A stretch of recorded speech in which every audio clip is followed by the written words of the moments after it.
So this lecture is going to cover sleep and cognition. Cognition is a term that's including a lot of different information processing systems and functions of the brain. So it's an umbrella term that covers things like thought, thinking about thinking, which is metacognition, memory, how we make decisions, how we problem solve, as well as creativity. And so we're going to explore these today in terms of sleep. The first thing I want to talk about is memory. And so, if you haven't had a course specifically about learning and memory, this should help serve as a bit of a reminder of something that you might have learned in Intro to Psych. So, the basic processes of memory really begin with attention. So, you have to be paying attention to something in order to start the process of being able to form a memory. So, if you're paying attention uh, to a particular thing, then you're going to be able to set that process up to encode. So if you encode a memory, that will lead to potentially you storing that memory in your brain. And then, of course, after it's stored, your brain will then try to retrieve that memory upon remembering that item. So starts with encoding, and we're going to go into each of these terms here in a minute, which leads to us being able to store that information in the brain, which then leads us to be able to then retrieve that piece of information. So you might ask, well, what does all this mean? If you haven't taken a course in memory, this might be sort of new to you. So the term encoding really means this sort of first step of learning new information. So think of it as kind of like writing information to the brain. A lot of the terms that we talk about in memory and cognitive psychology come from the learning about how computers work. And so this idea of information technology. So if we consider what memory is, if you kind of liken it to a computer, encoding would be sort of writing to the disk, right? So this would be actually coding the information into the brain so the brain can understand it, and that first step in the memory process. Once it's encoded, it then is stored. And of course, that is just keeping the information in the brain itself. There's a lot of debate into what exactly memory is. Is it a cell, a set of cells? Do you have a cell, for example, for your grandmother, which is the grandmother cell hypothesis, is that you have a particular cell for every person and a cell for everything, and I think that it's pretty hotly debated that there's just no there. There's just so many pieces of memory that it's likely that you don't have a cell for each thing. It's a network. And so it very likely works as a synaptic network in the brain. And so we store this information in our brains throughout a series of connections from cell to cell. And then once we store that information, of course, it then is the retrieval process is us being able to access that information that's stored. So after it's been encoded and stored in the brain, now our brain has to actually retrieve that information. And of course, if you have any kind of damage to your brain that's going to impact any step in the process, of course, that is going to lead to you not being able to either encode the memory to begin with, which means that you can't store it and then you can't retrieve it. Maybe you can encode it, but you can't store it. Well, then you can't retrieve it. Or maybe you can encode it and store it, but you can't get that memory back. And so what ends up happening is that any kind of problem at each of these stages will result in you not being able to access that memory for whatever reason. So, this is something that we've learned through memory, actually through more of what areas of the brain are damaged, and that helps us learn more about what parts of the brain are important for memory. Another really important term that that you really need to know for this class is consolidation. So memory consolidation is where a new memory is going to be stabilized or concreted into your brain. This consolidation process we've learned does happen while you sleep, which is really interesting because many years ago, decades ago, we thought, oh, the brain isn't really doing much when we sleep. And we learned that there are very, very important processes that occur while you sleep. And one of these is consolidation of memories. So when it comes to what we know about different studies, we know that experimental studies have shown in both animal studies, like using rats and mice, um, as well as human studies, that sleep helps to boost memory for recently learned information. So whether it is that um, take a nap, whether the study was looking specifically at napping, so you learn some new, maybe a new set of words, and then you take a nap, and then you're asked to retrieve those words, you're going to do a better job after a short nap than somebody who doesn't nap at all. And the same thing that we found with sleep deprivation studies is that if you deprive people of overnight sleep, they tend to do worse on the task the next day, meaning that that consolidation process doesn't really happen the way that it should. And what's really interesting is that this kind of informs us on practices that college students tend to engage in, which is pulling all-nighters to study for tests. There have been studies after studies have demonstrated that it's actually better for you as a college student to just stop studying, go to bed at a reasonable hour, get a good quality, maybe 7, 8, 9 hours of sleep, depending on what works for you. And then, of course, getting up the next day and then taking the test. And study after study has shown that you're going to perform better after a good night's sleep than if you were to pull an all-nighter thinking you can cram all that information in. Well, what ends up happening is that you're not allowing your brain that process of memory consolidation. So you're not rooting that information into your brain. So when you go to retrieve it, it's not going to be as readily available. And these experiments, looking at different types of memory, these experimental studies have shown that there are lots of different types of memories that this, of course, impacts. So I'm not going to get into the details of implicit versus explicit memory, declarative versus non-declarative. We're not going to go into all the details. What I really want you to know here, what's really important, is that the experimental studies have demonstrated that all the different types of memory are important for sleep, whether it's in non-REM sleep or REM sleep, whether it's procedural memory, whether it's memory about episodes or facts, it doesn't matter. We have learned that sleep is important for all aspects of memory. So more specifically, we know that procedural memory, or that those non-declarative memories, memories that you can't talk about really, like if I ask you how you ride a bike, being able to describe it is one thing, but being able to physically do it and try to describe how your muscles work, very, very hard to do. So these non-declarative sort of procedural memories of doing a task are improved after one's sleep. When you look at declarative memory, so memory that you can talk about and actually declare, factual knowledge, who is the president, what year is it, and this is often tested through remembering words on a list. We can do verbal, nonverbal memory. Again, we show that when you get a full night's sleep, or even with a short nap, we find that these processes are improved, the retrieval processes are improved. And so that tells us that this memory consolidation process is very important, that it needs to actually complete its process during the time of sleep in order for us to be better at that task the next day. So, how does this work? So, we know that the brain does things when we sleep, and we know that these processes occur. Well, there's a couple of really interesting explanations for why it is that the brain is actively processing these memories during sleep. So, we know through several studies of using different methodologies that the brain is processing things as we sleep. So, how do we interpret that? So, one particular a hypothesis, or you can argue a theory, is a memory reactivation and synaptic strengthening. So there are lots of different studies that have demonstrated or pointed to this actually being true. These studies have used fMRI, EEG, so looking at brain waves, and ECOG. And in fact, the Foster study that I have you guys read about the electrodes that are placed directly on a human brain demonstrate that the brain replays memories from that day during sleep. So this sort of replay process happens throughout the brain. What's interesting is, of course, the hippocampus, which is important, very important for creating new memories, and managing that sort of memory system, is active when we sleep. So we know that the neurons are firing repetitively. That we can argue that the synaptic connections are strengthening during sleep.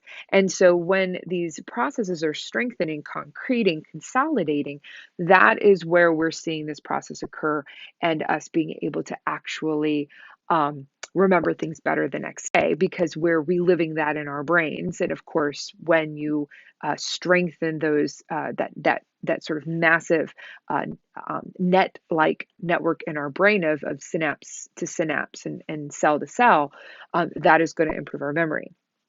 Interestingly, there's a hypothesis that's a complete alternative to this. And so that would be the synaptic homeostasis hypothesis.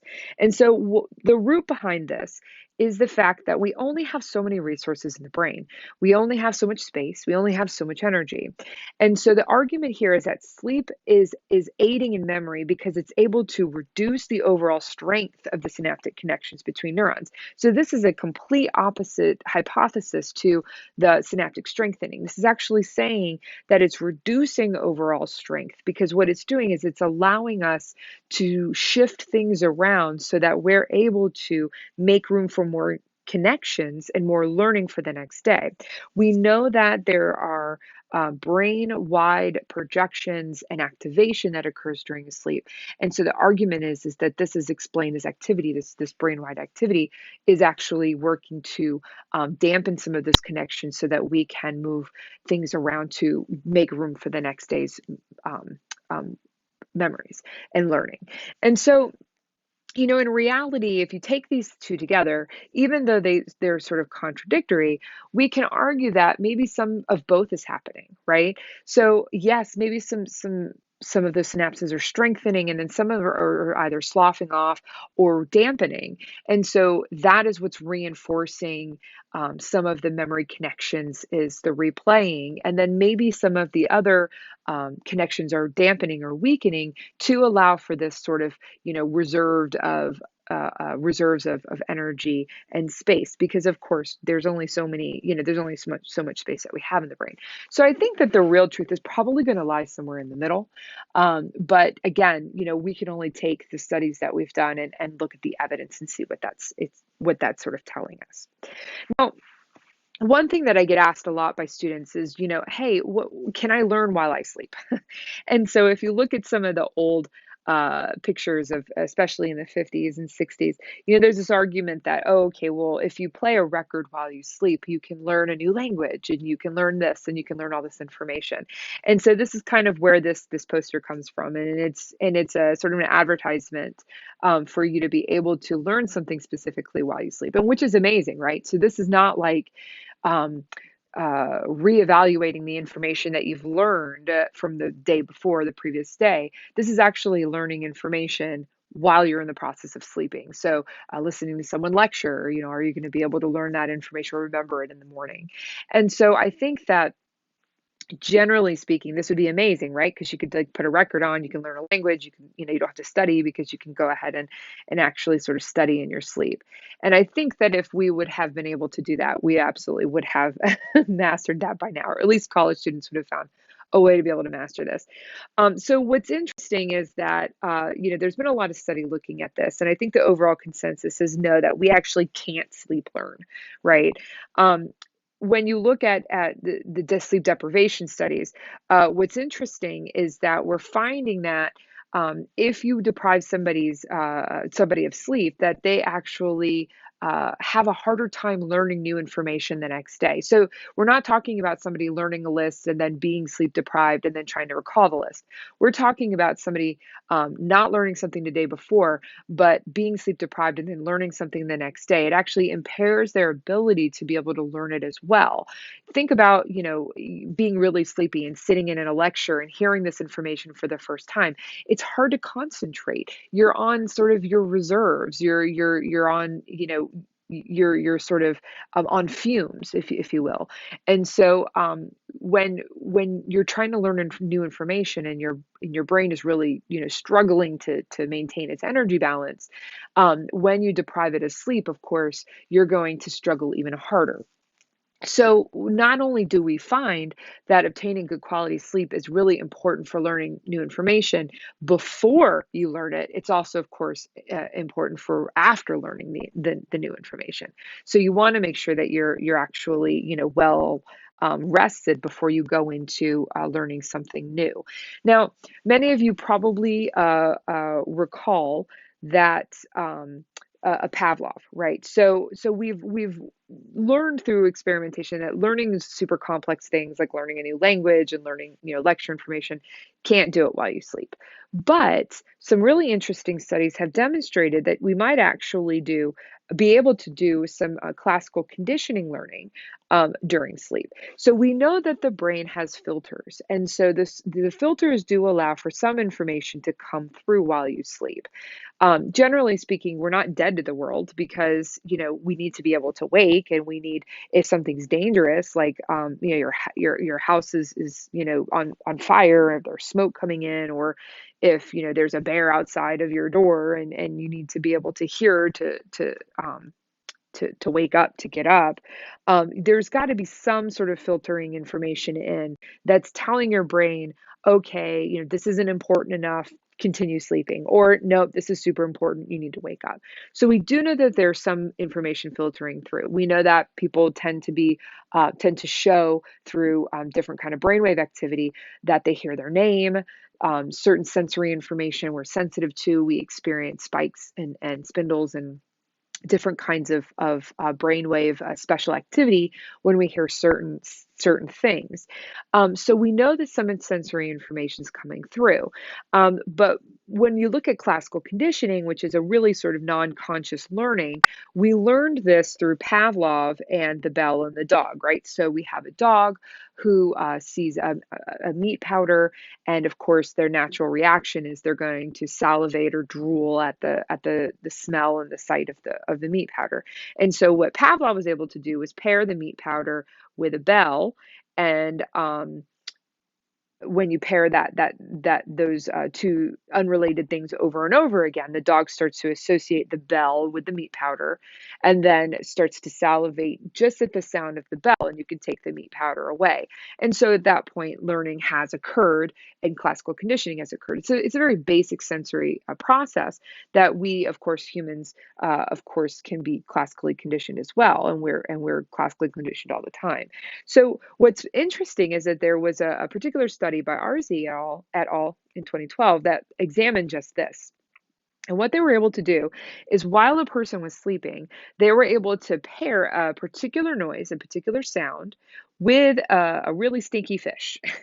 And they were able to get people to sniff whenever they, of course, smelled this really stinky fish. But when you pair this sound, which of course had no reaction from the person, with the stinky fish over and over and over again, people start to associate the two together. And so over the time, after a certain amount of pairings during sleep, the person was able to actually associate the sound with sniffing. And so they were able to do this without being consciously aware that they were actually learning. And so this has demonstrated that the even though it was a sort of a mild reaction, what's really interesting is that we're finding that this classical conditioning actually can occur while the person is asleep. And so, it begs the question: can you learn while you sleep? Well, looks like that you can to a very, very, very basic degree, and that is this sort of sensory learning, sensory information coming through. Um, Another thing that we think about with cognition, so we've talked about, a lot of different elements of cognition here about thinking and learning and memory and all that, is this idea of problem solving. So this problem solving, decision making, there's a lot of, I'm not going to go into decision making here in this particular lecture, but there have been a lot of studies that have demonstrated that when you are sleep deprived and when you're compromised, what happens is that your ability, your capacity to make decisions is impacted. And I think we all can kind of relate to that. When you're super sleep deprived, when you're feeling really tired, you don't make the best decisions because you're not able to think them through. You might be impulsive. You might be in a crummy mood. And so then you, of course, will just sort of say, oh, that's fine. We're just going to go with this. And so I think that all of us can relate to this idea um, of decision making, and the fact that we don't make the best decisions when we're not feeling our best. So I didn't really want to go into too many details with that because I do think that that's something that we all can probably relate to. What I did want to go into is this idea of problem solving. So it turns out that, if you have a problem, a really good way to solve it is to sleep on it. We've seen through lots of different studies that breakthroughs in creative solutions are more likely to occur when you have that sleep, that good quality sleep. And sometimes it comes through the form of dreams. Sometimes it's just the person feels refreshed and wakened the next morning and is able to kind of put something together. But there have been different studies that have examined um, presenting people with really complex problems and then allowing them to sleep and finding that they're able to find better solutions and more creative out of the box solutions um, when they have a chance to actually sleep. Another really interesting example of this is Elias Howe. And so when Elias Howe. And so Elias Howe is the inventor who created the first mechanical sewing machine. And so what's interesting is that he had this issue where he's trying to figure out how to, how to create and invent this machine. And he had a dream that natives were throwing spears at him, and those spears had holes just below the sharp point in the front, and then they kept bouncing in and out of the ground. That inspired him to actually design one of the earliest models of the sewing machine, a mechanical sewing machine, which really follows this sort of same thing where there's a little hole in the bottom of the needle and it moves in and out of the fabric.